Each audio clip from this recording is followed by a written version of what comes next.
నమస్తే. ప్రస్తుతం మనతో పాటు ఉన్నారు సీనియర్ జర్నలిస్ట్ భరద్వాజ్ గారు. సార్ నమస్తే అండి. నమస్తే. హాట్ డిబేట్ నడుస్తోంది ప్రస్తుతానికి. బ్రేకింగ్ న్యూస్‌లు. ఓ పక్క జగన్మోహన్ రెడ్డి గారు, మరో పక్క చంద్రబాబు నాయుడు గారు మీడియాతో మాట్లాడుతున్నారు. వచ్చే ఎన్నికల్లో మావిగన్ అజెండాతో మాత్రమే మేము వెళ్తాం. మాతో ఉండేవాళ్లే మాకు ఓట్లేస్తారు అని జగన్మోహన్ రెడ్డి గారంటే, మరొక్కసారి విధ్వంసం పాలు చేసే విధంగా వెళ్తున్నారు అంటూ చంద్రబాబు నాయుడు గారు అనడం, అండ్ అమరావతికి చట్టబద్ధత తీసుకొచ్చాము అని తెలియచేయడం, ప్రెస్ మీట్లు చాలా హాట్‌గా నడుస్తున్నాయి. ఏమంటారు? అంటే అమరావతి మేము దాదాపు నిర్మాణాలన్నీ కంప్లీట్ చేస్తాం మా టైంలోనే అని చెప్పాడు ఆయన చంద్రబాబు నాయుడు గారు. హ్మ్. మెగా కంపెనీకి మేజర్ కాంట్రాక్టులు వెళ్ళినాయి అక్కడ. అలాగే ఎల్ఎన్‌టీ ఉంది. దాంతో పాటు ఇంకొక కంపెనీ కూడా ఉంది. అయితే ఇప్పటివరకు వాళ్ళిచ్చిన నివేదికల ప్రకారం కేవలం 30% మాత్రమే పనులు జరిగినాయి అక్కడ. 30% జరిగినాయంటే వీళ్ళు ఫైనల్ కంక్లూడింగ్ స్టేజ్‌కి కనీసం ఒక 25% బ్యాలెన్స్‌లో ఉంటుంది. హ్మ్. ఆ 25% కంప్లీట్ చేయటానికి మళ్ళీ వీళ్ళని ఎన్నుకోవాలి. అది కూడా పూర్తి నిర్మాణాలు కాదు.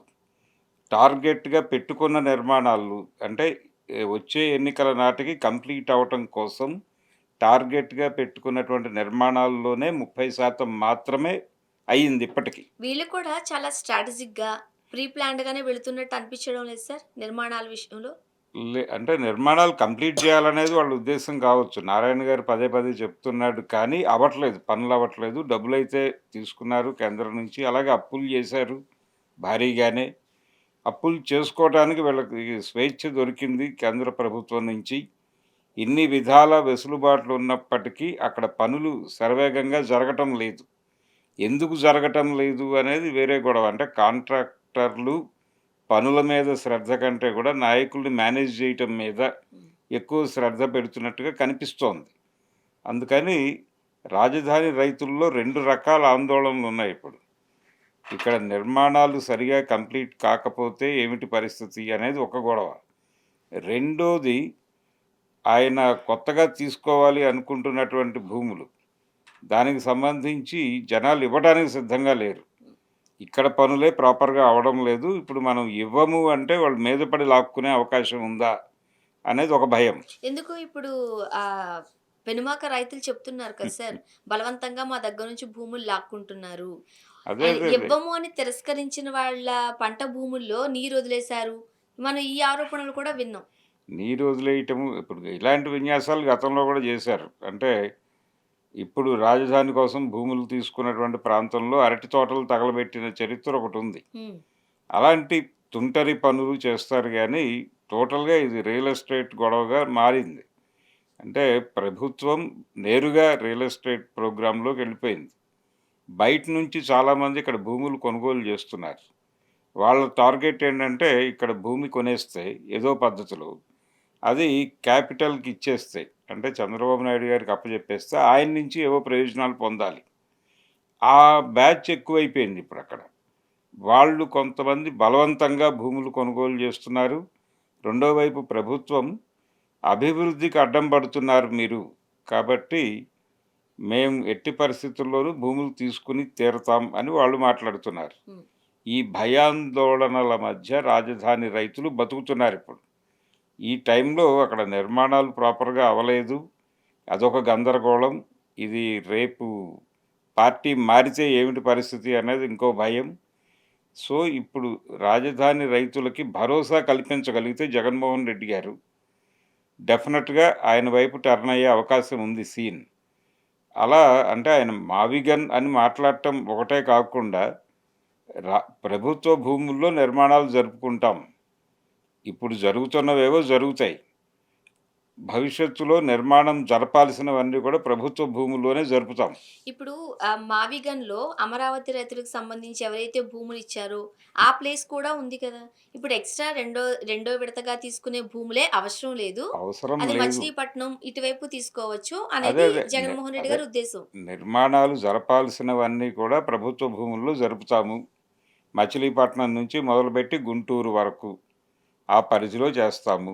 ప్రభుత్వ భూముల్లో మాత్రమే చేస్తాం. ప్రజల నుంచి భూమి తీసుకోము తీసుకోము అంటున్నారు. అని చెప్పాలి. అని బలంగా చెప్పి ఆల్రెడీ ఈ తీసుకున్నటువంటి భూములు ఏవైతే ఉన్నాయో ఇవన్నీ కూడా తిరిగి ఇచ్చేస్తాం రైతులకి. హ్మ్. మీరు దాన్ని ఏమైనా చేసుకోండి, ఎలాగైనా వినియోగించుకోండి. ఒకవేళ మీరు అక్కడ ఒక హోటల్లో లేకపోతే ఇంకేదైనా నిర్మాణాలు దలుచుకుంటే మీ రిస్క్ మీద గవర్నమెంట్ కౌంటర్ గ్యారంటీగా ఉండి బ్యాంక్ నుంచి రుణాలు ఇప్పిస్తాం. అలా మీరు మీ నిర్మాణాలు మీ స్థలాల్లో మీరే చేసుకోండి. ప్రభుత్వం ఇప్పటికీ బిల్డర్ అగ్రిమెంట్ చేసుకుంది వాళ్ళతో. కాబట్టి బిల్డర్ అనే ప్రోగ్రామ్ నుంచి ప్రభుత్వం వైదొలుగుతోంది. కాబట్టి మీ నిర్మాణాలు మీరే చేసుకోవాలని గనక ఆయన చెబితే డెఫినెట్‌గా ఆయన వైపు సీన్ టర్న్ అయ్యే పరిస్థితి అయితే ఉందక్కడ. ఒప్పించగలరు అని అనుకుంటున్నారా? రైతులు అర్థం చేసుకోగలరా?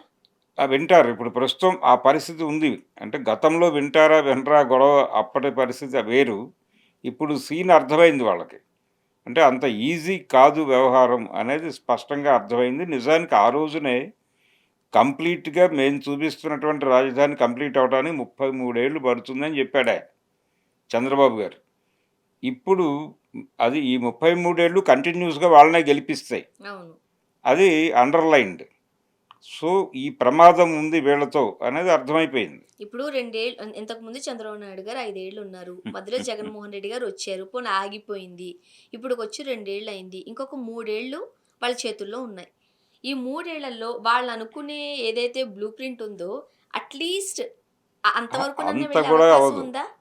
అంత కూడా చెప్పలేదు వాళ్ళు. వాళ్ళు చెప్పింది టార్గెట్ చేసుకొని ఆ 20 అవర్సు అసెంబ్లీ కూడా పూర్తి కాదని చెప్పాడు ఆయన ముందే. హ్మ్.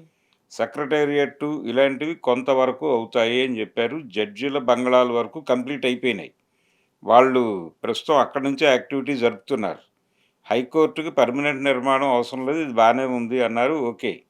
కానీ సెక్రటేరియట్, అసెంబ్లీ నిర్మాణాల్లో సెక్రటేరియట్ కొంత మేరకు మాత్రమే అవుతుందని చెప్పాడాయన. అసెంబ్లీ కష్టమని కూడా చెప్పాడు. ఇప్పుడు పక్క రాష్ట్రం తెలంగాణలో అసెంబ్లీని చూస్తే నైట్ టైమ్ చూస్తే దాని అందం సెక్రటేరియట్. ఎంత బావుంటది సార్. సెక్రటేరియట్. ఆ సెక్రటేరియట్. అవును. ఎంత తొందరగా కంప్లీట్ చేశారు. అవును. ఇది 600,00,00,000తో అయిపోయింది అవును. పైచిలుకు. మరి అంతకు మించి ఇంకేం కావాలి ఆంధ్రప్రదేశ్‌కి? పైగా అప్పుల్లో ఉన్న రాష్ట్రం అది. అంత తొందరగా అటువంటి భవనం అక్కడ కూడా పెట్టుకోవచ్చు కదా! చెయ్యొచ్చు. మరి ఇంకేం కావాలి చంద్రబాబు నాయుడు గారికి? ఆయనంతా చాలా గ్రాండ్‌గా అంటే ఇప్పుడు 50 ప్లాట్‌ఫార్మ్‌ల రైల్వే స్టేషన్ లాంటి ఆలోచనలే చేస్తాడాయన. ఇప్పుడు అమరావతిలో 50 ప్లాట్‌ఫార్ములు రైల్వే స్టేషన్ గురించి కదా జనాలు సఫర్ అవుతోందక్కడ. భూములు లాక్కుంటోన్నది. హ్మ్. కనుక అలాంటి ఆలోచనలతోనే ఆయనేదో చేస్తున్నాడు గానీ, జనాల్లో ఆ నమ్మకం పోయి భయం మొదలైందిప్పుడు. ఈ భయం మొదలై ఎలా జరుగుతుంది? రేపొద్దున మన పరిస్థితి ఏమిటి? ఈ భూములు ఇలాగే బీడు పడిపోతాయేమో! ఇప్పుడు ఏ యాక్టివిటీ లేదక్కడ. అవును. చాలా భూములు అలా పడున్నాయి. సో, ఆ సీడ్ క్యాపిటల్ కనెక్టివ్ రోడ్లకి కొంత భూములు ఎలాగూ పోతాయి. మిగిలిన భూమినైనా సరే మేము పేదలకి ఇచ్చేస్తాం. ఎవరైతే ల్యాండ్‌లార్డ్స్ ఉన్నారో ఆ ల్యాండ్‌లార్డ్స్‌కి ఇచ్చేస్తాం. మీరు మీ గొడవ మీరు పడండి. వాటిని ఎలా వినియోగించుకుంటారో మీ కష్టం మీరు పడండి. ప్రభుత్వం మీకు కావాల్సిన సహాయ సహకారాలు అందిస్తుంది. మేము అధికారంలోకొస్తే అని హ్మ్. గనక జగన్మోహన్ రెడ్డి ఈరోజు మాట్లాడితే డెఫినెట్‌గా ఆయనకి అనుకూలమైనటువంటి తీర్పు ఇవ్వడానికి సిద్ధంగా ఉన్నారు. రెండోది చాలా నియోజకవర్గాలలో ఎమ్మెల్యేలు చాలా హై హ్యాండెడ్‌గా వ్యవహరిస్తున్నారు. వాళ్ళు నియోజకవర్గాన్ని తమ రాజ్యంగా భావిస్తున్నారు. గ్రామ స్థాయి నేతల్లో కూడా అది చూస్తున్నామంట సార్ మనం. అవును. అందుకని వ్యతిరేకత బలంగా ఉంది. వ్యతిరేకత బలంగా ఉంది. అలాగే ఈ మధ్య ఒక సర్వే ఆన్‌లైన్ సర్వేలో 43% వ్యతిరేకత ఉంది. ఏది? కూటమి ప్రభుత్వానికి హ్మ్. అనేది బయటకొచ్చింది. 43% వ్యతిరేకత ఉంది అనేది ఇది అంటే ఆయన మేనేజ్ చేసుకోగలడు చంద్రబాబు. ఇది కేవలం జగన్మోహన్ రెడ్డికి అనుకూలమైన వార్త మాత్రమే గాదు. అంటే 57% వీళ్ళకి అనుకూలంగా ఉంది. అవును. ఆ మార్జిన్‌ని బ్యాలెన్స్ చేయటం చంద్రబాబుకి పెద్ద కష్టమేం కాదు. అందుకని వీళ్ళు బ్రైట్ పొజిషన్‌లో ఏం లేరు ప్రజల ఉద్దేశంలో. హ్మ్. అలాగే తెలుగుదేశం కూటమి కూడా అంత బ్రైట్‌గా లేదు. కానీ కొంత ఎడ్జ్ వైసీపీ వైపు ఉంది. ఆ ఎడ్జ్‌ని పూర్తి అనుకూల వాతావరణంలోకి మార్చుకోవాలంటే ఆయన కొన్ని నిర్ణయాలు ప్రకటించాలి. ఎన్నికల హామీలే. ఎన్నికల హామీలుగానే భావించి రాజధానికి సంబంధించి వాళ్ళ నిర్మాణాలు కేవలం 30% అయినాయి. ఆ బ్యాలెన్స్ అవుతుందో లేదో వాళ్ళు టార్గెట్ పెట్టుకునేవి కూడా కంప్లీట్ చేసే పరిస్థితుల్లో వాళ్ళు కనిపించడం లేదు. ఆ! కాబట్టి మిగిలిన నిర్మాణాలు మేము అధికారంలోకి వస్తే వేరే చోట చేస్తాం. వాటి కోసం ఈ భూములు వాడం.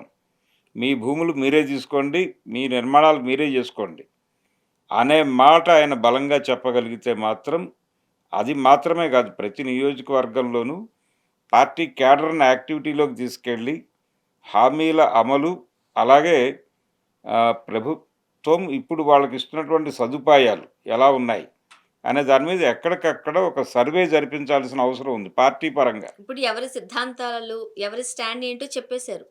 ప్రజలు ఎవరి వైపు ఉన్నారు, ఏ ఏ వాళ్ళకేం కావాలి అనేది తెలియాలంటే మాత్రం కొంచెం వెయిట్ లేదు, చేయాల్సిందేమో. లేదు. వెయిట్ చేయాల్సిన అవసరం ఏం లేదు. వీళ్ళు జనంలోకి వెళ్ళాలి క్యాడర్. ఓకే. వైసీపీ క్యాడర్ జనంలోకి వెళ్ళి ఏమిటి పరిస్థితి, పాలన ఎలా నడిచింది, ఏమనుకుంటున్నారు, ఏం కావాలి అనేది ఒక పాజిటివ్ మూడ్‌లో ఎక్కడికక్కడ ప్రజలతో కూర్చుని మాట్లాడితే వాళ్ళకి ప్రోగ్రామ్ తయారవుతుంది వాళ్ళకే. ఓకే. ఆ ప్రోగ్రామ్ ఆధారంగా ప్రభుత్వం మీద ప్రెషర్ పెడుతూ రోడ్ల మీదకొస్తే పని మొదలవుతుంది. ఆ పని జరగాల్సి ఉంది. జగన్మోహన్ రెడ్డి గారు ఇప్పటివరకు ఆయన సీరియస్‌గా యాక్టివిటీలోకి రాలేదు కానీ, జనం యాక్టివిటీలోకి వచ్చే పరిస్థితులు వచ్చేసినాయి అక్కడ. హ్మ్. అందుకని ఈ వాతావరణాన్ని తనకు అనుకూలంగా వినియోగించుకోగలిగితే, తనకు అనుకూలంగా అంటే ప్రజలకి తాను అండగా నిలబడతాను అనే హామీ ఇస్తే, అతని వైపు జనం కదలటానికి సిద్ధంగా ఉన్నారు. చూద్దాం సార్. చాలామంది వచ్చి కలుస్తున్నారు ఆయన్ని. అవును. కాక్రోచ్ మూవ్‌మెంట్ లాంటిది కూడా ఉందక్కడ. నిరుద్యోగులు కూడా వచ్చి కలిసెళ్లారు జగన్‌ని. ఈ కలవటాలు అన్నీ బానే ఉన్నాయి గానీ, ఆయన కూడా వాళ్ళకి బలమైన నమ్మకాన్ని కలిగించగలగాలి. అప్పుడు అంటే ఇంకా వ్యవహారం టైం ఉంది. వాళ్ళకి టైం ఉంది, వీళ్ళకి టైం ఉంది కాబట్టి టైం ఉందని అనుకోవడానికి అవకాశం లేదు. ఓకే. ఇప్పటి ఈ నుంచే పని రంగంలోకి మొదలవ్వాలి. దిగాల్సిందే. పని మొదలవ్వాలి. ఆ కార్యక్రమంలోకి ప్రతి కార్యకర్త రోడ్డు మీదకి రావాలి. అప్పుడు మాత్రమే కూటమిని కదిలించగలరు.